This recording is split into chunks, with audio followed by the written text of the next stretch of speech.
Usap-usapan ng mga katkatera at sausawera ang napapabalitang pagpasok sa politika ni Ayon Perez.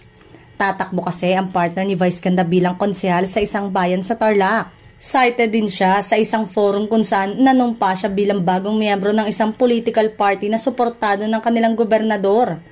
Ngayon pa man, nag-react na agad ang mga nagmamaldita sa nasabing move ng dating Mr. Escort at its Showtime host. Binabatikos rin ito ng mga pasavage na kumu-question sa kanyang credentials. Tanong pa ng mga nagmamahadera, may blessing daw kaya si Vice? Ang desisyong ito ng kanyang jowa? Abangers din sila sa magiging pahayag ni Vice hinggil sa desisyon ng mister na pumalaot sa public service.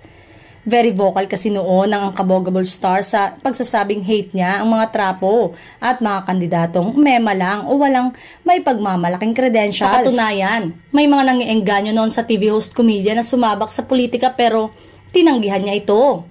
Hirit niya, hindi raw niya forte ang politika. Kahit naniniwala siyang pwede siyang manalo dahil sa dami ng kanyang followers.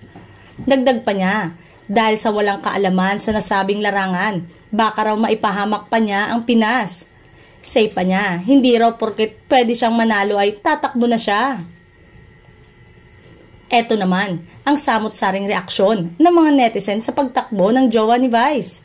Kaloka, bakit hinayaan ni Vice? Ano kayang say ni Vice Ganda dito? Ayaw pa naman ito sa political aspirant na mema lang. Very vocal siya about it. Nag-SK chairman naman daw siya. If he really wants to help then, he can help as a private citizen.